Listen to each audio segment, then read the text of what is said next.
I'm going to turn to all of you now. If you have any questions for the panelists or Paul, please raise your hand. And if you could say who you are and what you do, that would be great. Madam, please, at the back there. Thank you.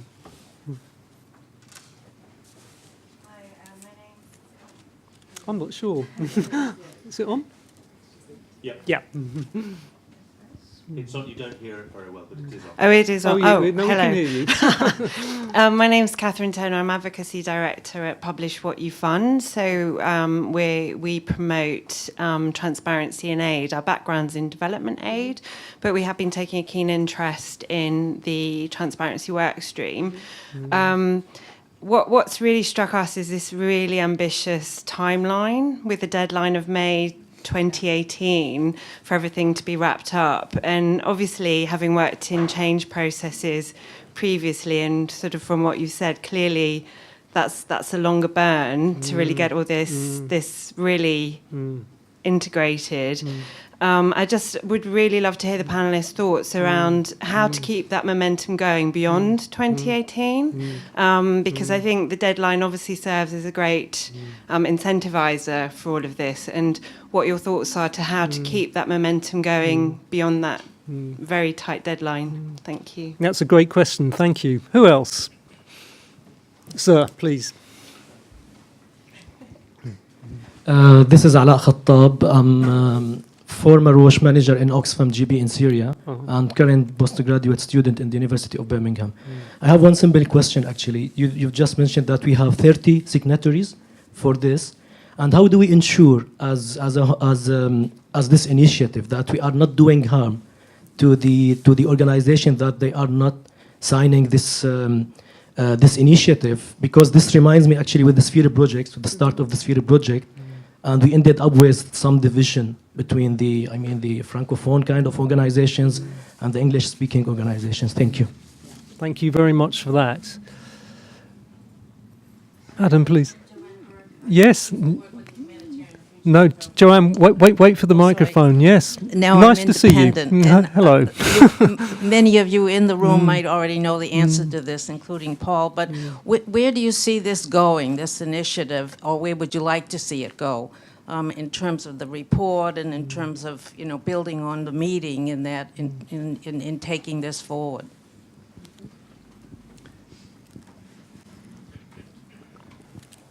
One more question, anyone? Please. Hello, I'm Hilary Miller. I work with one of the non-signatories, MSF, as a WASH field worker. My question and comment is that on a very high level, I think aid should be working towards working ourselves out of a job. And one of the things that really has not been discussed here, and I'm wondering if you all, with the big brains here, have some comments on the World Bank and the influence that aid has on countries. Because if we're working towards bringing people out of poverty, and I'd like to disregard natural disasters, we need to be, or economies need to be stronger. And with all the strings attached to aid and the political pressures, this has not been discussed today. So I'm wondering if you have some comments on that and how we can be working towards that as well as aid organizations. Thank you. Thank you very much. Okay, let's go to the panel. So there's questions about the timeline, do no harm, where we see the report going, and a question about the World Bank. Who would like to respond? Melissa would. Good. Well, we can all respond. Yeah, no, absolutely. Who would like to respond first? Okay. I'll take a crack at it. I agree with you, it's an ambitious timeline on transparency, and there's a lot of support out there for the transparency agenda. The current focus at the moment is promoting compliance with the IATI data standard. And one of the commitments in the Grand Bargain was not only to promote that, but to also support organizations who would need a little bit of help to adapt their systems so that maybe it could be automated, this regular publishing. So they've got a lot of work done on things like developing a dashboard and making more public where people stand in terms of implementing or publishing to that standard. But I think it would be great to see more work done on investing in the capacity of organizations to do this, where it could, in the end, their systems are adapted and it's automated. So hopefully we can invest in that now. When we get to that timeline, things will be in a better position. How do we do no harm? I probably should have explained, we initially started with 30 signatories, but now it's more than doubled. So we're trying to cast a wider net in terms of getting different participation there. But I would say we could do more in terms of outreach to, for example, national NGOs, for example, affected populations. I think there needs to be more done, and this comes to my point in the last session on creating platforms for discussion and having more communication. And then finally, it's really great to hear the question from our colleague that works at MSF. I didn't really get the chance to talk about it, but one of the new things that a lot of people are discussing is the so-called new way of working. It's an initiative that was given a little bit of visibility at the World Humanitarian Summit when there was a commitment to action that was agreed by 8 UN agencies, the IOM and the World Bank. And it was really about looking at this nexus. And the thing that's new about it is this idea of working together towards collective outcomes. And it would be bringing humanitarians, development, and now, with the new Secretary General, peace actors as appropriate. So we're at this point in time where it's still very nascent. They don't want to roll out guidelines or anything. They want to allow for country-level experimentation. But there are opportunities and there are risks. And we want to explore that a little bit further because at the end of the day, we want to move beyond this short-term approach, but still maintain humanitarian principles. Do you want me to do a quickie? I'd love you to do. On the timeline, I bear the scars. I think that it's absolutely crucial to be realistic about timelines. That doesn't mean that you shouldn't have moments where you take stock. For me, the challenge is that what undermines a lot of these initiatives is that they are initiatives, and there's just one more thing for frontline local organizations or frontline staff, whether in development or humanitarian, to respond with. And so shifting it to be part of the organization rather than another initiative, for me, is the key. But we tend to just keep inventing new initiatives that we then try and keep afloat rather than trying to see. And a lot of the accountability work that I've been involved in, as one example, is it was siloed with the specialists who felt that they didn't have a voice, and it wasn't integrated and rewarded for frontline senior staff. So for me, it's timeline plus integration into an organization. I do think that again, it speaks to the sort of professionalization debate which is embedded in the report. We keep getting cleverer or setting new standards, and that is often seen as a way of keeping smaller or weaker organizations out, and it really does not help at all. So how can we value collaborating with them rather than showing we're better than is, again, central for me as part of the change agenda. Thank you, Brendan. Thank you, Joanne, for lobbing an easy ball. I mean, I think the question is, what would success from this report look like? And it would be that the meeting, of which the report is a capture, was contributed to a mindset change over time into what is and is not possible and how things get done. And that mindset change, in turn, contributed to more effective change with less blood and treasure spent on things that aren't going to work. Now, in terms of what's the plan for that, I mean, to a degree, I think the meeting was itself quite an important moment for that. You know, we did a nice thing at the meeting, which I thought was fun. We had all these posters around the walls saying, meetings don't change anything, yeah? And we then asked people afterwards whether the meeting had changed anything.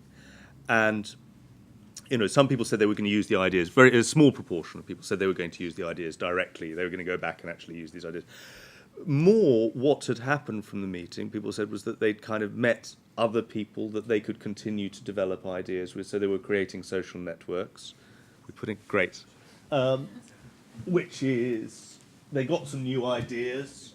They'd met some new people, and they discussed ideas with people. So, and I think that's the way that we will achieve success is through people talking. And interrogating ideas, and these are not, you know, just our ideas, as you know very well, John. That, you know, a lot of this has been out there, and as Brendan was saying, is out there in the world. So, how do we get there? I think, you know, we from the Secretariat will be very, very happy to talk about how these ideas specifically relate to change programs with ALNAP members. So, if anyone is here or is online, you know, and wanted to kind of think about their own organisational systemic change, that's one way to have those conversations. And obviously also with Grand Bargain, those involved in the Grand Bargain, you know, if there was any way of having conversations with people engaged in that very important initiative. I think it's about increasing the volume of conversation, rather as has happened around other important changes like Sphere or like Cash, until it kind of becomes a reality. And the paradigm changes, if that answers the question. Very briefly, just on the point about the role of aid, which we hadn't talked about. I suppose the issue there is that, you know, is the orientation of the humanitarian sector towards change in general, because one of the things that's quite interesting, maybe as a result of discussions around operational neutrality, there is this kind of sense that the sector is somehow not related to larger political and economic forces in the world. And in terms of change, that means that we often, I think this goes back to what Brendan was saying, we often think that we can change stuff, we have influence over stuff we really have almost no influence over at all. You know, really, when it comes to, you know, many issues around access, around international humanitarian law, we may have some influence, but we don't actually have the decision-making authority or the leverage on that. So I guess there's a variety of things that come out of that. Firstly, you know, probably we need to accept that we are part of a system which is filled with inequities and power differentiation, and that humanitarianism is, to a degree, an emanation of that same system. It is another thing that comes out of the way the world is now. And that then is a rather uncomfortable place to be, because if you are part of the way the world is now, how do you simultaneously become part of a different world, the way the world might be? And that's always the challenge in change. Maybe one of the things is not by the things that you do, because we have very little power to change that, but by the things we don't do. You know, by the saying no's.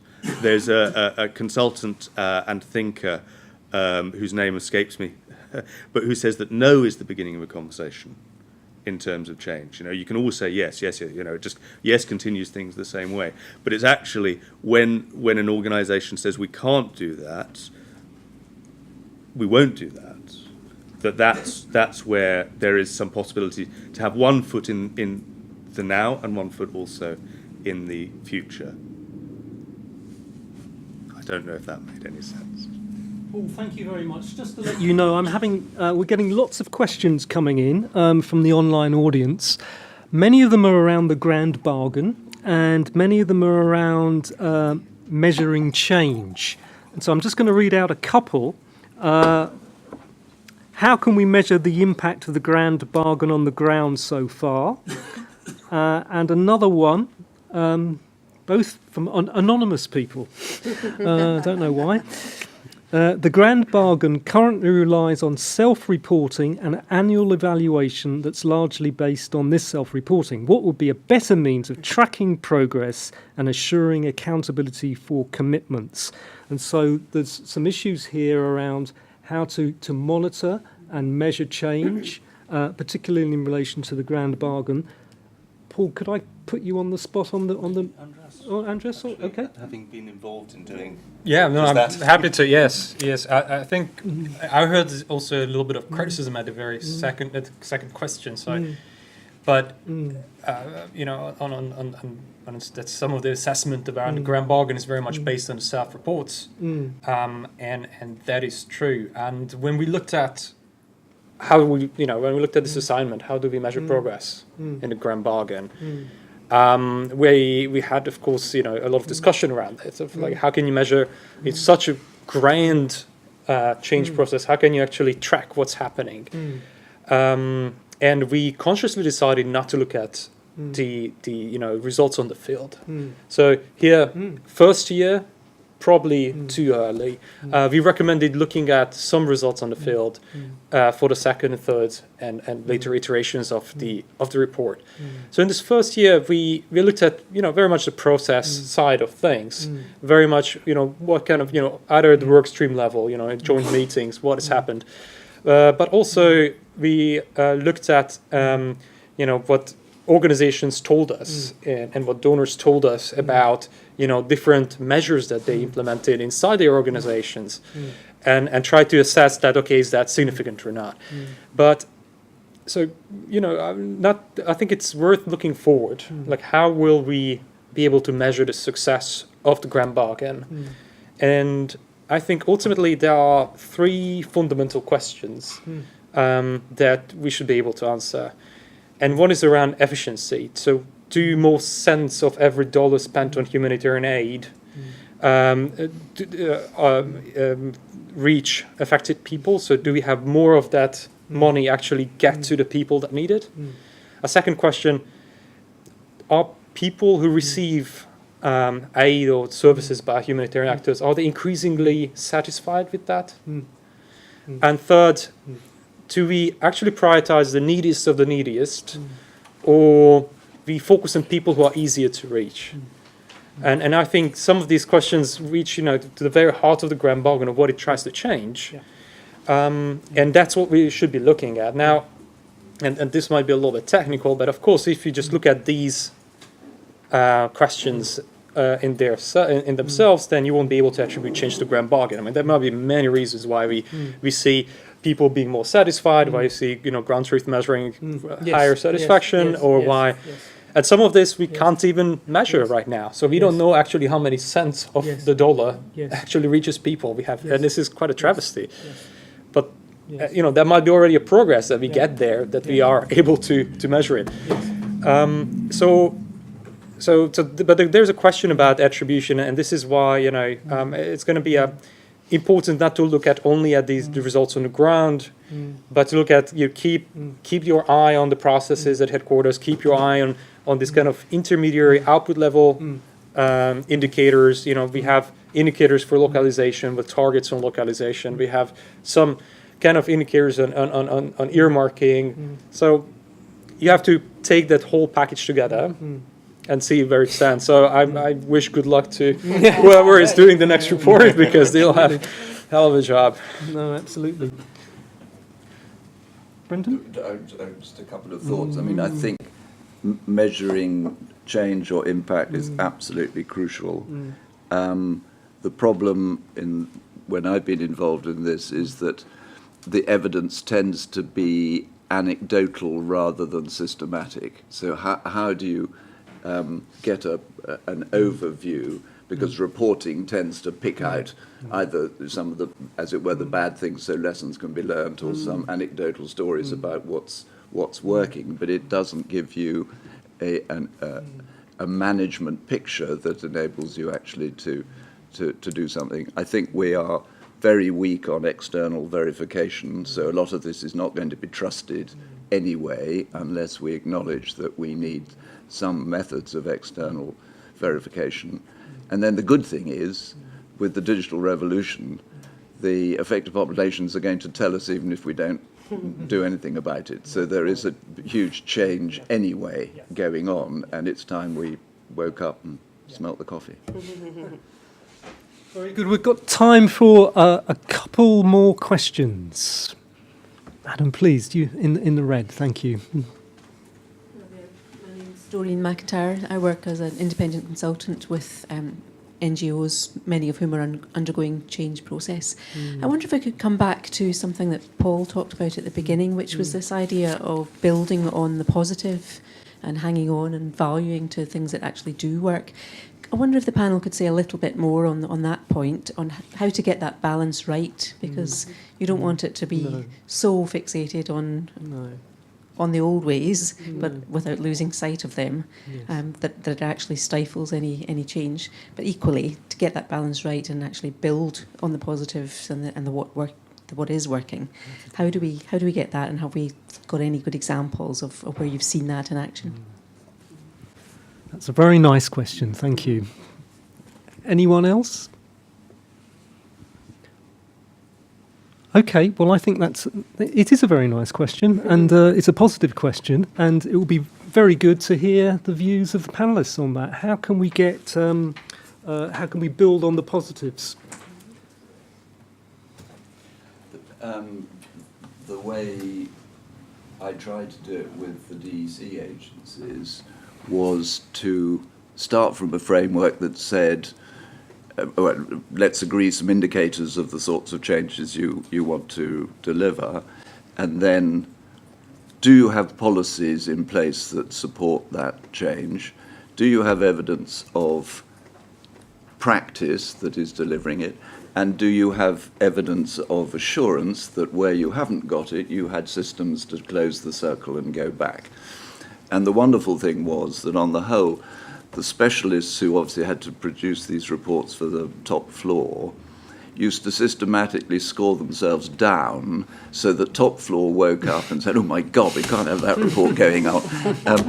And it was a very nice way of validating the sort of key components of a change process and offering an opportunity for the staff to get involved and use it as a way of building momentum. It seemed to work. I think thinking about some of the research we do in other areas, particularly around leadership and coordination, one of the things here is that there are a lot of common challenges which people face on the ground, and often they have found quite good ways of addressing those challenges. And I'm particularly thinking about some of the things that we found that effective leadership teams had done, or indeed effective clusters in some cases. And what's interesting is those things are not always recognised by the people who are doing them. They're so sort of innate in just the way we do stuff around here that actually it hasn't been surfaced as something that's really interesting to look at. In some cases, those things are also against formal policies, and so there are reasons for not surfacing them. But I think that part of it is about trying to just identify where things feel or look, or there's some evidence that something in here is going right, and making those things that are either covert or not actually recognized by the people who are doing them, actually talking into that and finding out what is this thing, what's the thing that happens here that makes it work, and that can be very powerful. And I think there have been examples of that around the leadership, around the coordination. I think also if one looks at things like the clusters, for example, they didn't come from nowhere. It was actually the recognition of a way that people were already addressing, in very different places, were already addressing a common problem that they had. The other thing is, of course, as well as sort of trying to make people conscious of the things they're already doing, also, a slightly different tactic, looking for things which are run counter. I can't remember the term that's Counterintuitive. not necessarily counterintuitive, but actually the sort of the cases where people are just breaking the rules, and because often there is something going on there that they found it's necessary to kind of push through and do it a different way. And that, I think, I think some of the work on innovation also showed that some of these things, they might not be very visible, but they are there. So it's so much of what seems to work in the change in this particular area, but in general, is that it's not about the skills of planning; it's about the skill of noticing things that are unusual that are going on, noticing how things are developing. And I think honing that skill of noticing is at least part of the answer. Nice. Melissa, any thoughts? Yeah, I would say the skill at noticing is really a great idea. If you actually would dissect the grand bargain, you would see little ingredients building on things from the NGO sector. For example, Charter for Change had a lot to do with some of the language you see on localization, a lot of what we've done on accountability to affected populations and others. Now when we look at this whole navigating the nexus, how do we, as humanitarians, connect to what's happening in the development and perhaps even the peace sector?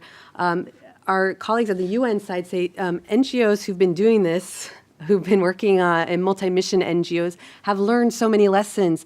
Could we get some tips and tricks from NGOs who've been doing this as we try to embark as a UN on this nexus? And I think there's an appetite for learning.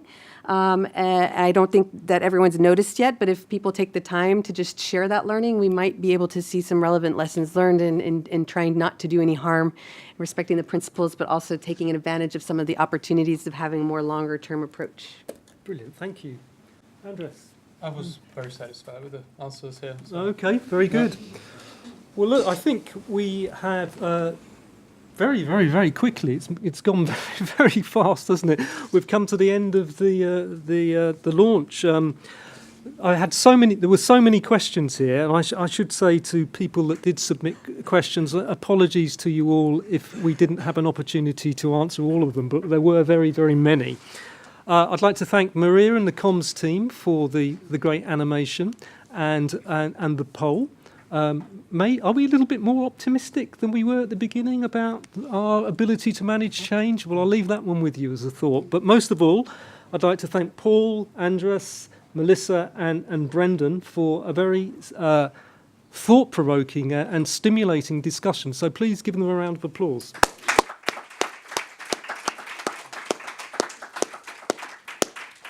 And thank you very, very much for coming. I do believe there are some drinks and nibbles outside, so if you do want to stay for a chat and some refreshments, you're very, very welcome. Okay, thank you.